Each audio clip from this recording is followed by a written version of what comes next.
On July 18, 2015, 30-year-old Heather Saul spots a gold Subaru pulling up outside her house in Charleston, West Virginia.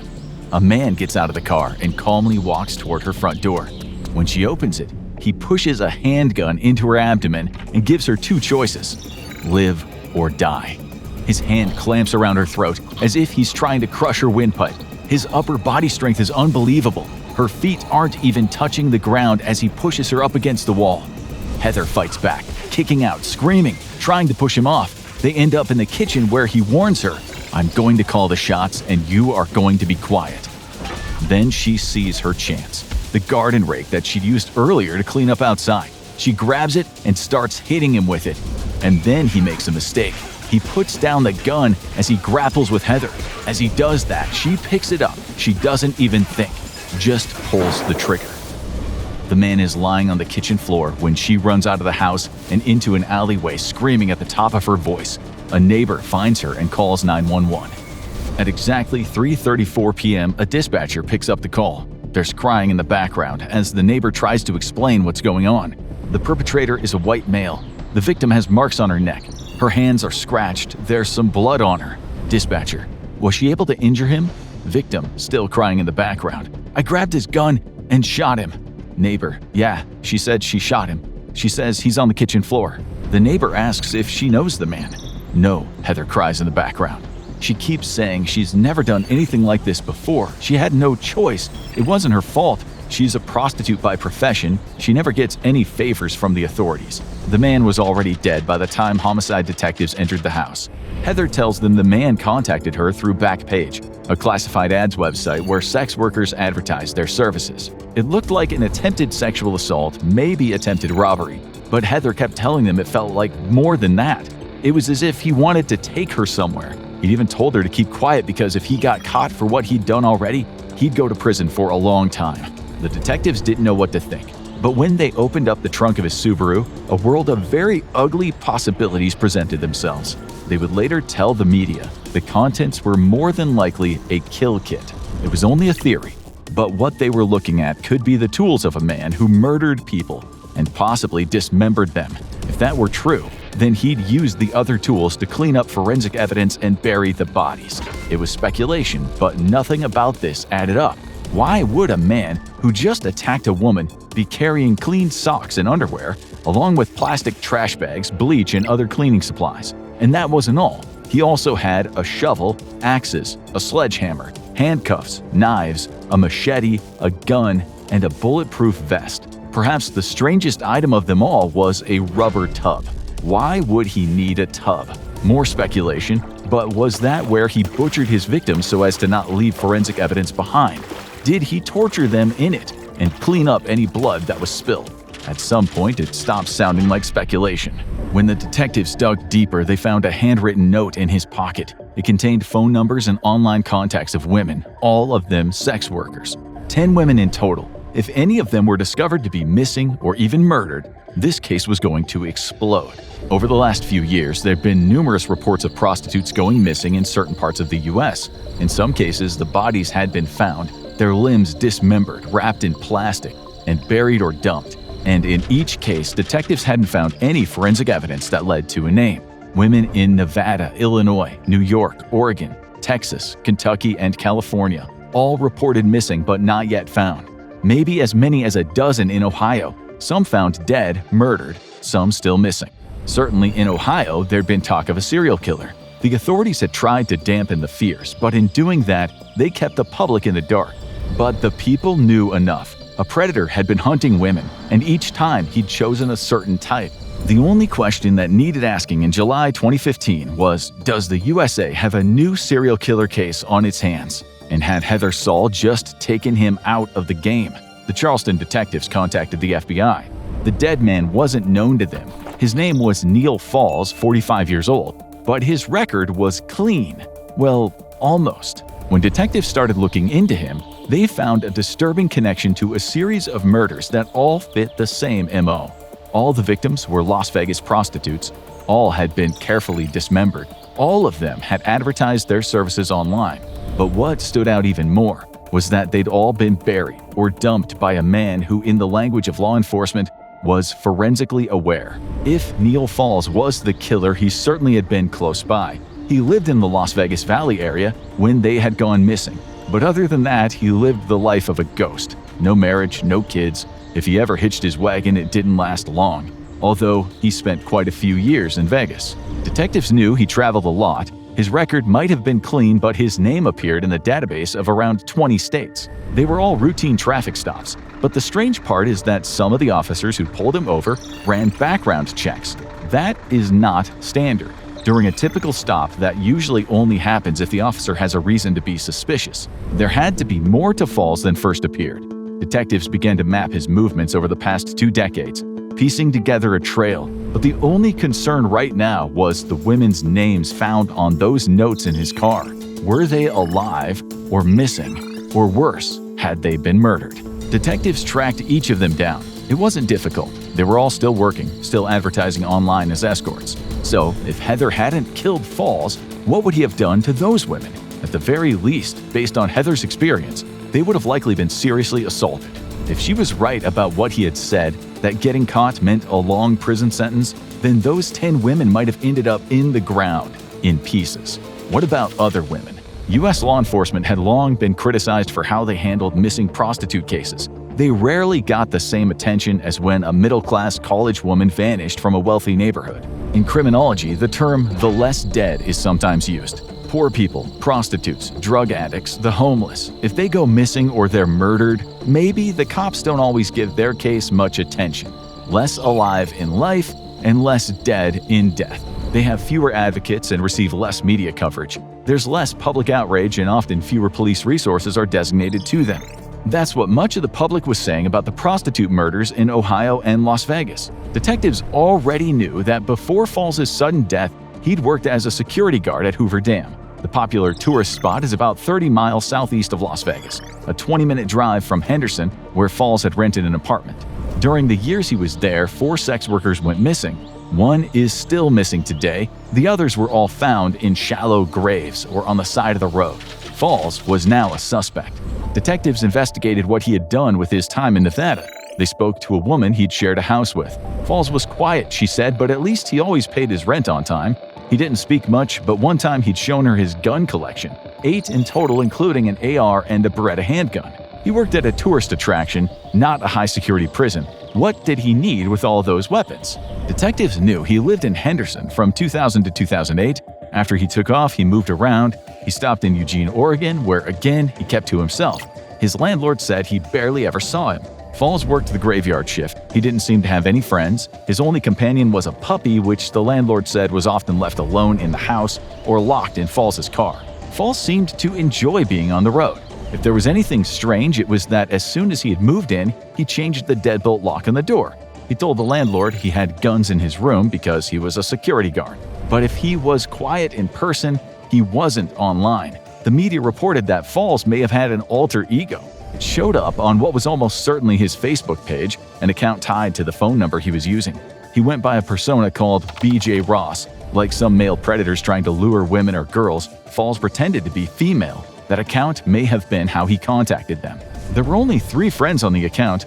When the Daily Beast tried to contact them, 2 said they didn't even know BJ. Another said that she played World of Warcraft with her. His last post, December 24, 2014, around 6 months before he died, was a clip of actor John Wayne talking about the old-fashioned values he imbues in his young daughter. The page seemingly died after that. Perhaps the strongest evidence that Falls owned the account, besides it being linked to his phone number, was that the same number showed up on 2 anti-prostitution websites. These were the kind of sites that exposed the customers of sex workers. Falls was obsessed with women who worked the streets. Born on September 24, 1969 in Eugene, Oregon, it's believed he grew up in a chaotic household. One of 10 children, his family was very poor. Their father was violent. He had hit his wife in front of the children. We don't know much about his family life. Falls went to live with his dad in Kansas, but his father died in 1995. After that, Falls returned to Oregon and worked as a security guard. There's actually very little information available about him online. But some people who'd known him came forward to the media. One former friend says Falls was just a regular guy. Maybe he was, but for a man in his mid-40s when he died, he certainly hadn't formed many serious lasting relationships. He was a loner with childhood trauma, a man who liked guns and later prostitutes. He drove around a lot in his car, and if his fake Facebook page is anything to go by, he was possibly interested in extreme violence. As far as serial killers go, that is already a few ticked boxes. The FBI has estimated that there may be between 25 and 50 serial killers operating in the U.S. at any given time. Was Neal Falls one of them? Heather Saul had said he knew what he was doing. He had done it before. Reports say that he was already acting strange when he was working at the dam in Nevada. One source said he was reprimanded for taking animals out to the desert and hurting them. There's other information online stating he'd get up 3 hours early for work and that his colleagues joked that he was dumping bodies. But West Virginia police said they believe it was during Falls' time in Nevada that he might have visited the Philippines and spent time in the red light districts. They also said he spent much of his time in Nevada hanging out with prostitutes and pimps. He left the state in 2009, possibly due to allegations of sexual harassment at work. After that, it seems he spent a lot of time in his car. The media reported that the states where he'd been pulled over for traffic violations included Arizona, California, Ohio, New Mexico, Nevada, Texas, and West Virginia. All routine traffic stops, but some reports noted suspicious circumstances. Why was Falls never questioned more thoroughly? One possible explanation was his background. Hoover Dam is not just a tourist attraction, it's also a piece of U.S. critical infrastructure operated by the Department of Energy. Security guards there might require federal background clearance. If he really was a serial murderer, he was obviously very good at not getting caught. Over his decades as a security guard, he'd very likely been on courses and studied incident reporting procedures. He might have learned about basic evidence preservation, surveillance awareness, and how law enforcement should respond to incidents. Security guards aren't cops, but they should know a thing or two about crime scenes in case they ever have to preserve one or be a witness. Maybe that's why some officers didn't push Falls too hard, even when they'd found him driving around for no good reason with guns and a possible kill kit in his car. One last thing we know about his life concerns what happened in 2015. His mother died. And maybe that's when he'd escalated and started taking more risks. It's possible he blamed her for his childhood trauma, and her death forced him to re-examine his life. It was a crisis year for sure. Someone who knew him said that Falls was upset about a woman he'd been dating. She left him to return to her husband. According to that account, Falls hadn't even known she was married. That's the man. But what about his possible deadliest sprees? In 2003, Misty Marie Sain's dismembered body was found by motorcycle riders at the side of State Route 159, about 17 miles west of the Las Vegas Strip. She was 25 and had gone missing while she was working as a prostitute on the Strip. She was badly decomposed, but she was easy to identify by her very distinctive tattoos, a hummingbird and the letter M for Marie. 5 months later, on August 14th, Jody Marie Brewer, a 19-year-old former beauty college student, walked out of her mom's house. Her last words were, "I love you, Mom, I'll see you in the morning." When she didn't return, her mom reported her missing. The sunshine of her life, her mom said Jody was so radiant she could light up a room. Jody had been involved with prostitution on the Strip since she was 17. The $5.50 an hour she'd earned after dropping out of school didn't pay the bills. When her mom found out, she kicked her out of the house. The cops at first suspected it was maybe another robbery turned violent. Crackheads, said Sergeant Gil Shannon. They'd followed a prostitute when she was done for the night and mug her, knowing that she'll have her night's takings in her purse. But this wasn't about money. 2 weeks later, Jody's dismembered body was found in the Mojave Desert.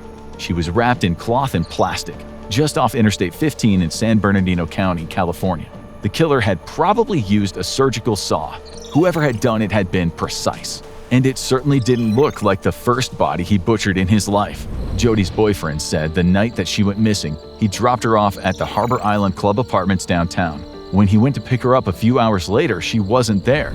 She'd last been seen getting into a white car, which a witness said had California license plates. Lindsay Harris from Henderson, who was also a sex worker on the Strip, was 21 when she went missing in May 2005. She was last seen at a bank making a deposit. Like the others, she was young, pretty, and in the prime of her life. She was trying to make ends meet in a city where prostitution is technically illegal. She'd been arrested 5 times for soliciting. But legal gray areas usually mean one thing: the job is much more dangerous. The rental Chrysler PT Cruiser she'd been driving was discovered in the desert. Her credit cards were still in it. This wasn't a robbery. Police had been searching in the wrong places. Then on May 23rd, some kids playing in a field just off Interstate 55 in Dyerton, Illinois, 15 miles south of Springfield, found her dismembered legs. That's a distance of about 1,700 miles from where she'd gone missing. That is 24 hours in a car. Just her legs, not the torso. It wasn't until 2008 that police, using DNA samples, were able to establish that the legs had belonged to Lindsay. Detectives have never been certain if she was a victim of another alleged serial killer, Rex Heuermann, a wealthy Manhattan-based architect. If Heuermann is found guilty, he could be the real-life American Psycho of Long Island. He's accused of murdering several women linked to the Gilgo Beach killings. Prosecutors say those crimes span many years, beginning in the 1990s. But Heuermann wasn't arrested until 2023 and hasn't yet been convicted. Right now, the connection between him and Lindsay is speculation. What is certain, though, is someone was murdering vulnerable sex workers. But after Lindsay, the Las Vegas murders seemed to stop. If Neal Falls was doing the killing, he might have moved on to a new hunting ground. He quit his Hoover Dam security guard job in 2009. Let's now move to another location, South Central Ohio along the Scioto River, a region of small cities and struggling rural communities on the edge of Appalachia. Places ravaged by poverty and drugs. In 2013, 25-year-old Megan Nicole Lancaster had fallen on hard times. She was addicted to drugs, a habit she occasionally paid for by having sex with strangers. She didn't like what she had become, or that her 7-year-old son Reese had to live with his grandparents. She had his name tattooed on her shoulder, inside angel wings. She was supposed to visit her parents' house on April 3rd in Wheelersburg, Ohio, but she didn't turn up.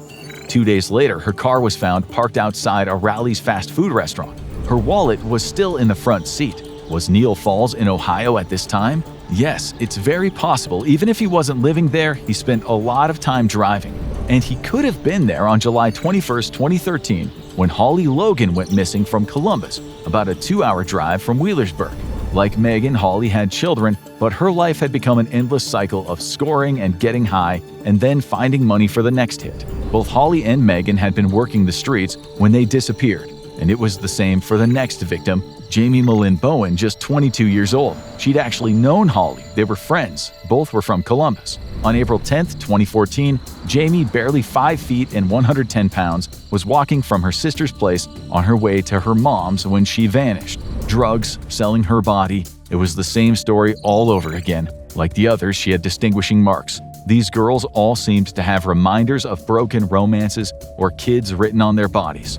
George III was tattooed on the right side of her neck, and Jaden on her right shoulder. 27-year-old Charlotte Eliza Trigo from Chillicothe didn't buck the trend. When she went missing on May 3, 2014, police said that she had the name Chloe tattooed underneath a flower on her left arm. On the right, she had the name James and a Playboy bunny. If these girls were still alive somewhere, someone must have seen those images and names. Charlotte had just gotten out of rehab and she was clean when she went missing. But she'd been evicted from her apartment and was out on the street when it happened.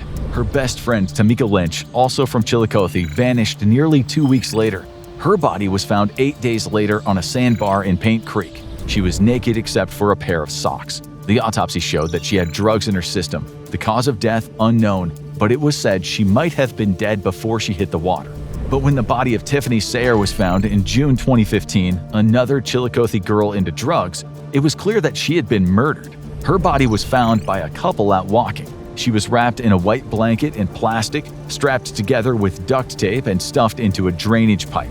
It's believed that she had been seen in a hotel with a client, where it was reported she'd been, quote, on the job. The next to go missing was 37-year-old Wanda Jean Lemons. She was last seen on 7th Street in Chillicothe on November 3rd or 4th in 2014.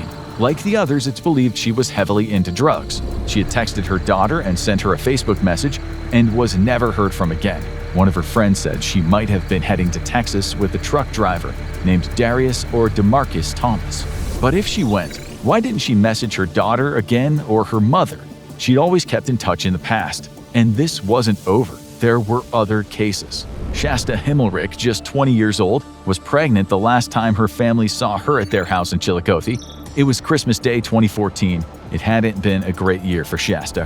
Her father had recently died, and according to some reports, she'd been arrested that year for carrying pipes used to smoke drugs. The jail where she stayed for this crime had listed her as homeless on the intake form. Friends later told reporters that she had become addicted to drugs that year. Later, on Christmas Day, she was partying with her boyfriend, Michael Owens. He'd later tell police that they went around to a friend's place to get some drugs, cocaine and Percocet, and got split up. The former drug gives you energy and the other can bring you down smoothly, but mixed together they can be lethal.